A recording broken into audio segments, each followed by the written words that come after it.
નમસ્કાર વિદ્યાર્થી મિત્રો, આજે આપણે એપ્લિકેશનનો ટોપિક શીખીશું જે ધોરણ 11 અને 12માં પૂછાય છે. સૌથી પહેલાં એપ્લિકેશન શું છે તે સમજી લઈએ. એપ્લિકેશનનો ગુજરાતી અર્થ અરજી એવો થાય છે. જ્યારે કોઈપણ વ્યક્તિ નોકરી માટેની જાહેરાત જુએ અને તેની પાસે તે નોકરી મેળવવાની શૈક્ષણિક લાયકાત હોય તો તે વ્યક્તિએ એક ચોક્કસ માળખામાં અરજી લેખન કરવાનું હોય છે. ચાલો વિદ્યાર્થી મિત્રો, હવે પરીક્ષામાં આ ટોપિક કેવી રીતે સરળતાથી સમજાઈ જાય એવી રીતે લખવો તે શીખી લઈએ. એપ્લિકેશનમાં આપણે અમુક લાઈનો અને એક ચોક્કસ ફોર્મેટ ફિક્સ કરી લઈએ જેથી એપ્લિકેશનના પ્રશ્નમાં સહેલાઈથી માર્ક લાવી શકાય.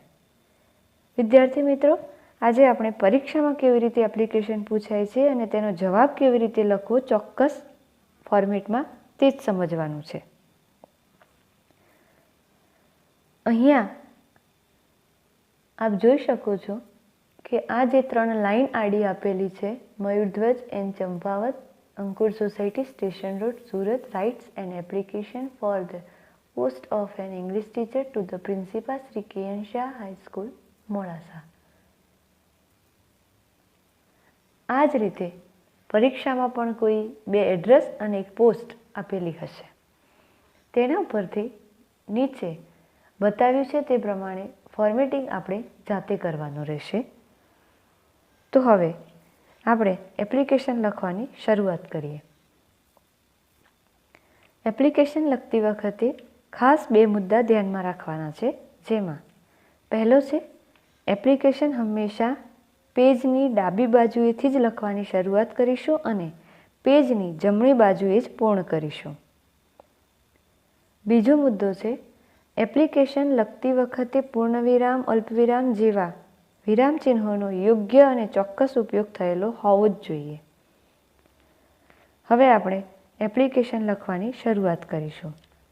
સૌથી પહેલાં ઉપરની 3 લાઈનમાંથી એપ્લિકેશન લખનાર કોણ છે તે શોધીશું, કારણ કે જે વ્યક્તિ એપ્લિકેશન લખનાર છે તેના જ એડ્રેસથી એપ્લિકેશનની લખવાની શરૂઆત થશે. તો વિદ્યાર્થી મિત્રો, આપણે અહીંયા જોઈએ છીએ કે એપ્લિકેશન કોણ લખે છે.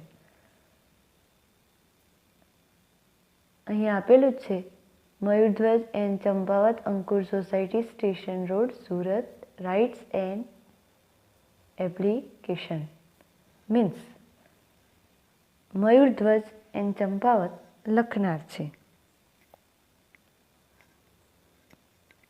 હવે આપણે તેનું એડ્રેસ કેવી રીતે લખવું તે જોઈશું. તો આપ જોઈ શકો છો ડાબી બાજુએ Mayurdhwaj and Champawat, Ankur society, station road, Surat, full stop આપેલું છે. તો એડ્રેસ આ રીતે લખીશું. ત્યારબાદ આપ સામેની બાજુ એટલે કે જ્યાં અહીંયા એક એડ્રેસ પૂરું થાય છે તેની ઓપોઝિટ સાઈડ હોશિયાની બાજુમાંથી જ લખવાનું શરૂ કરશો. ત્યાં 2 લખીશું, અલ્પવિરામ કરીશું, પછી જેના નામે એપ્લિકેશન આપણે લખવાના છીએ તે વ્યક્તિનું એડ્રેસ પણ ઉપરની લાઈનોમાંથી શોધીશું. અહીંયા જુઓ, બીજી લાઈનમાં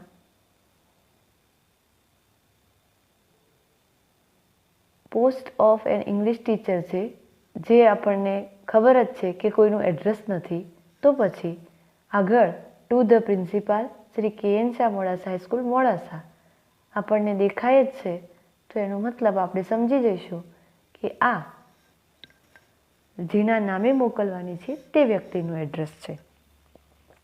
તો આપણે 2 ફિક્સ રાખીશું, કોમા કરીશું, પછી ધ પ્રિન્સિપાલ અથવા એપ્લિકેશનમાં જે આપ્યું હશે તે લઈશું, કારણ કે અહીંયા ટીચર છે એટલે એપ્લિકેશનમાં પ્રિન્સિપાલનું કે શાળાનું એડ્રેસ છે. પરંતુ જો કોઈ કંપનીમાં કોઈ એકાઉન્ટન્ટ કે એવું કોઈ બીજું કોઈ પોસ્ટ હશે તો એના અનુસંધાનમાં જ અહીંયા પણ ધ પ્રિન્સિપાલની જગ્યાએ ધ મેનેજર પણ હોઈ શકે અને સ્કૂલના નામની જગ્યાએ કોઈ કંપનીનું નામ પણ હોઈ શકે. તો જે હશે તે જ આપણે લઈશું. ત્યારબાદ આપણે સેલ્યુટેશન લખીશું, એટલે કે દેખાય છે અહીંયા તે પ્રમાણે સેજ ત્રાંસ કરીને સેલ્યુટેશન આપ્યું જ છે, રિસ્પેક્ટેડ સર. પછી એક કોમા કરી લઈશું. ત્યારબાદ નીચે હવે શાના માટે આ એપ્લિકેશન લખાય છે, કઈ પોસ્ટ માટે, એટલે કે એ જે સબ્જેક્ટ છે આપણો તે લખીશું. સબ્જેક્ટ માટે અહીંયા બતાવ્યું છે એ પ્રમાણે SUB ફૂલ સ્ટોપ, મેં સબ્જેક્ટનું શોર્ટ ફોર્મ લીધું છે. ત્યાર પછી ફોર ધ પોસ્ટ ઓફ એ શબ્દો મેં ફિક્સ રાખ્યા છે અને ઇંગ્લિશ ટીચર નીચે અંડરલાઇન કરી છે એટલા માટે કે ત્યાં તમે એપ્લિકેશનમાં પરીક્ષામાં જે પોસ્ટ માંગી હશે એ પોસ્ટ અહીંયા લખશો. એટલે કે ફોર્મેટિંગમાં જ્યાં જ્યાં અંડરલાઇન છે ત્યાં ત્યાં તમે બદલી શકો છો. હવે નીચેની બે લાઈનો આપણે ફિક્સ જ કરી લીધી છે, એટલે કે જે બે લાઈન છે તે આપણે સેમ જ રાખીશું. દરેક એપ્લિકેશનમાં કોમન રહેશે અને આપણે એ જ લખીશું. I have read your advertisement in the times of India yesterday. The times of ઇન્ડિયાની જગ્યાએ તમે કોઈ પણ ન્યૂઝપેપરનું નામ લઈ શકો છો. I wish to apply for the said post full stop, my details are as under full stop. હવે એપ્લિકેશનમાં આપણે જુદા જુદા મુદ્દાઓ ટાઇટલ પ્રમાણે બનાવીશું. જેમ કે અહીંયા પર્સનલ બાયોડેટા એવું ટાઇટલ લખીશું અને તેમાં 6 મુદ્દા મેં ફિક્સ રાખ્યા છે. તમે વધારાના લઈ શકો છો, પણ આ 6 મુદ્દા મહત્ત્વના છે, આ હોવા જ જોઈએ. જેમાં પહેલો છે ફૂલ નેમ, બીજો છે એડ્રેસ, ત્રીજો છે date of birth means DOB, hobby, nationality, language known. આ 6 મુદ્દામાં ફક્ત આપણે ફૂલ નેમમાં જ નામ બદલીશું, બાકીનું જેમ છે તેમ જ રાખીશું. ફૂલ નેમમાં કયું નામ લખીશું તે પણ જોઈ લઈએ. જે વ્યક્તિ આ એપ્લિકેશન લખનાર છે તેનું જ નામ ફૂલ નેમમાં આવશે, એટલે કે એ નામ આપણે પહેલેથી ફિક્સ કરી શકીએ નહીં. પરીક્ષામાં જે આપ્યું હશે એ જ પ્રમાણે આપણે લઈશું. એટલે અહીંયા મયુરધ્વજ એન ચંપાવત લીધું છે.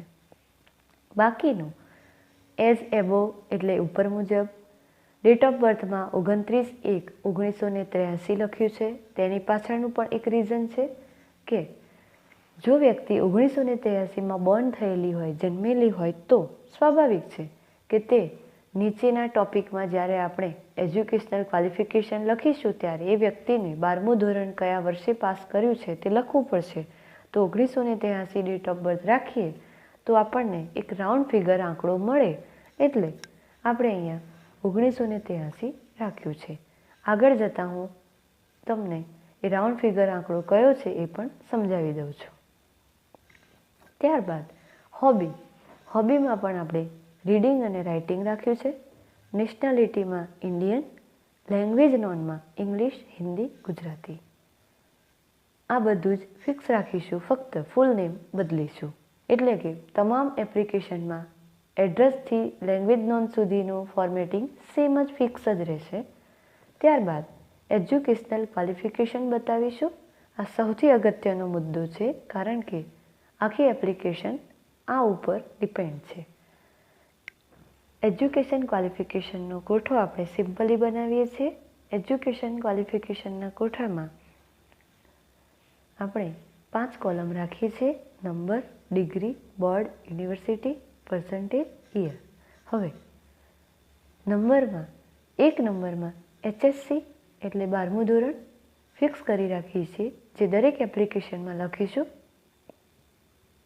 GSEB ગાંધીનગર એ ગુજરાત સ્ટેટ એજ્યુકેશન બોર્ડનું શોર્ટ ફોર્મ મૂક્યું છે, કારણ કે HSC બોર્ડ દ્વારા લેવાય છે. પર્સન્ટેજ રેન્ડમલી મૂકેલા છે એટલે 75. યર ઉપર બતાવ્યા મુજબ 1983 જો બોર્ન યર લઈએ છીએ તો એ વ્યક્તિ 2000ની સાલમાં 12મું ધોરણ પાસ કરે, એટલે અહીંયા 2000 મૂક્યું છે. ત્યારબાદ પોસ્ટના આધારે સબ્જેક્ટમાં જે પોસ્ટ મૂકી છે તેના આધારે આપણે એજ્યુકેશનની ક્વોલિફિકેશન લખીશું.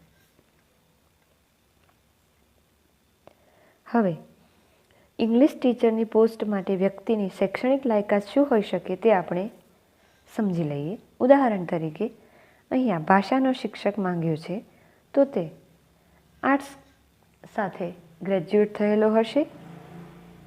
માનો કે ગણિત વિજ્ઞાનના શિક્ષકની જરૂર હોય તો તે સાયન્સ, અને જો સ્ટેટ કે વાણિજ્ય જેવા વિષયો માંગ્યા હોય તો તે કોમર્સ સાથે ગ્રેજ્યુએટ થયો હોય એવું સમજી લેવું. તમે જાણતા જ હશો કે આર્ટ્સના વિદ્યાર્થીએ ગ્રેજ્યુએશન થાય એટલે BA કહેવાય. એવી જ રીતે સાયન્સનો વિદ્યાર્થી BSc કરે અને કોમર્સનો વિદ્યાર્થી BCom કરે. અહીંયા ભાષાનો શિક્ષક એટલે કે ઇંગ્લિશ ટીચર માંગ્યો છે, તો આપણે અહીંયા આર્ટ્સના અનુસંધાને BA લખીશું. અને BAની ડિગ્રી યુનિવર્સિટી પાસેથી મળે છે, એટલે અહીંયા આપણે કોઈ પણ એક યુનિવર્સિટીનું નામ, એટલે કે અહીંયા મેં NG યુનિવર્સિટી પાટણ લખ્યું છે. ટકા 62 બતાવ્યા છે અને ગ્રેજ્યુએશન 3 વર્ષે પૂરું થાય એટલે આપણે 2000માં 2003 એટલે 3 વર્ષ ઉમેરી 2003 લખીએ છીએ. જે સબ્જેક્ટમાં ગ્રેજ્યુએશન કર્યું હોય તે જ સબ્જેક્ટમાં માસ્ટર ડિગ્રી મળે તો આપણે BA લખ્યું છે એટલે 3જા નંબરના કોલમમાં MA એટલે માસ્ટર ડિગ્રી બતાવીએ છીએ. યુનિવર્સિટી આપણે સેમ રાખીએ છીએ, NGUની પાટણ. ટકાવારી MAમાં થોડીક ડાઉન બતાવીશું એટલે આપણે અહીંયા 57% બતાવીએ છીએ અને માસ્ટર ડિગ્રી 2 વર્ષે પૂરી થાય એટલે 2003માં 2005 લખીએ છીએ. ત્યારબાદ સ્પેશિયલ ટીચર માટે વ્યવસાયિક ડિગ્રી BEdની લેવી જ પડે, તેથી આપણે અહીંયા BEd બતાવીએ છીએ અને યુનિવર્સિટી આપણે સેમ NGUની પાટણ રાખીએ છીએ. ટકાવારી આપણે 87 બતાવીએ છીએ. અહીંયા જૂના ફોર્મેટ પ્રમાણે મેં BEdની ડિગ્રી 1 વર્ષની બતાવી છે, પરંતુ હવે નવા ફોર્મેશન પ્રમાણે BEd 2 વર્ષનું થઈ ગયું છે, તો આપણે 2005માં BEdના 2 વર્ષ ઉમેરીને 2007 કરી દઈશું. અને આપણને ખબર છે તે પ્રમાણે CCCની એક્ઝામ દરેક સર્વિસ માટે કોમન છે, તો અહીંયા આપણે CCCની એક્ઝામ પણ બતાવી દઈએ છીએ. એટલે છેલ્લે CCC મેં અહીંયા આંબેડકર ઓપન યુનિવર્સિટી લીધી છે, તો BAOU અમદાવાદ. ત્યારબાદ એમાં 72% અને છેલ્લે BEdમાં આપણે અહીંયા 2007 કરીશું એટલે છેલ્લું વર્ષ 2008 લખીશું. હવે આગળનો મુદ્દો જોઈશું, એક્સપિરિયન્સ. એક્સપિરિયન્સ એટલે કે અનુભવ. હવે એક્સપિરિયન્સ ટાઇટલ લખીશું. તેમાં પણ એકાદ લાઈન આપણે ફિક્સ રાખી છે. જે અંડરલાઇન કરેલું છે તે શબ્દો બદલાશે. એટલે કે અહીંયા I have been serving as એ આપણે ફિક્સ રાખીશું. એન ઇંગ્લિશ ટીચર જે પોસ્ટ છે તે જે માંગી હશે પરીક્ષામાં તે પ્રમાણે આપણે અહીંયા લખી દઈશું. ત્યારબાદ એટ આપણે કમ્પલસરી કરી દઈશું એટલે ફિક્સ રાખીશું. અને અહીંયા ટીચર છે એટલે એક્સપિરિયન્સ માટેનું સ્થળ પણ સર્વોદય હાઈસ્કૂલ રાખ્યું છે. જો અહીંયા બીજી કોઈ જાહેરાત હશે, બીજી કોઈ પોસ્ટ હશે, તો આપણે પોસ્ટના અનુસંધાને જે તે કંપની કે ઇન્સ્ટિટ્યૂટનું નામ લખીશું. ઇન ફિક્સ રહેશે. માલપુર મેં રેન્ડમલી લીધું છે, આપ ત્યાં કોઈ પણ શહેરનું નામ લઈ શકો છો. સિન્સ વર્ડ ફિક્સ રહેશે. અને એજ્યુકેશનલ ક્વોલિફિકેશનના કોઠામાં જે છેલ્લું વર્ષ બતાવ્યું હોય તે 2008 આપણે અહીંયા લખી દઈશું. ત્યારબાદ રેફરન્સ ટાઇટલ લખીશું. એટલે કે એવા 2 નામચીત વ્યક્તિઓના રેફરન્સ આપણે આપીશું કે જે સારી પોસ્ટ પર હશે અને તે આપણને પણ ઓળખતા હોય. ઉદાહરણ તરીકે અહીંયા મેં જે 2 એડ્રેસ આપ્યા છે તેમાં એક કોઈ શાળાના પ્રિન્સિપાલનું અને બીજું પણ પ્રિન્સિપાલનું જ આપ્યું છે. અહીંયા સેમ એડ્રેસ રાખો તો પણ વાંધો નથી, અને જો બદલવું જ હોય તો આપ પ્રિન્સિપાલની જગ્યાએ ડૉક્ટર, એન્જિનિયર, વકીલ કે કોઈ પણ ગેઝેટેડ અધિકારીનું એડ્રેસ આપી શકો છો. રેફરન્સ આપતી વખતે ઉપર નામ, નીચે હોદ્દો, એ વ્યક્તિ કઈ જગ્યાએ કામ કરે છે તે ઇન્સ્ટિટ્યૂટનું નામ અને શહેરનું નામ, આટલું ફિક્સ છે. ફોર્મેટિંગ બદલીશું નહીં. ત્યારબાદ છેલ્લી લાઈન આપણે ફિક્સ રાખીશું. If I will be given chance I will work very hard two satisfy you and all. Full stop. અહીંયા યોર્સ ફેથફુલી આપણે ડાબી બાજુ લખીશું, કોમા, ત્યારબાદ જે વ્યક્તિ લખનાર છે તેનું જ નામ એટલે કે મયુરધ્વજ એન ચંપાવત. હવે આપ જાણો છો એ પ્રમાણે આપણી એપ્લિકેશન જમણી બાજુ લખીશું ત્યારે પૂરી થશે, એટલે કે હવે છેલ્લો મુદ્દો એન્ક્લોઝરનો આપણે જમણી બાજુએ લખીશું. એન્ક્લોઝરનું શોર્ટ ફોર્મ મેં ENCL આપેલ છે. અહીંયા એન્ક્લોઝર એટલે શું એ સમજાવી દઉં. એન્ક્લોઝર મતલબ બિડાણ, એટલે કે આપણે એજ્યુકેશનલ ક્વોલિફિકેશનના કોઠામાં જે પણ ડિગ્રીઓ બતાવી છે એ ડિગ્રીના પ્રમાણપત્રો અને માર્કશીટોની ઝેરોક્સ બતાવીશું. ફોર્મેટમાં તમે જોઈ શકો છો કે કેવી રીતે મેં મુદ્દાઓને લખ્યા છે. સૌથી પહેલા નંબરમાં LC, બીજા નંબરમાં ડિગ્રીના કોઠામાંથી HSC સર્ટિફિકેટ એન્ડ માર્કશીટ એવું લખ્યું છે. ત્યારબાદ BA, MA, B.Ed અને છેલ્લે CCC લખ્યું છે. અહીંયા HSC પછી મેં સર્ટિફિકેટ એન્ડ માર્કશીટ વર્ડ ઉમેર્યા છે.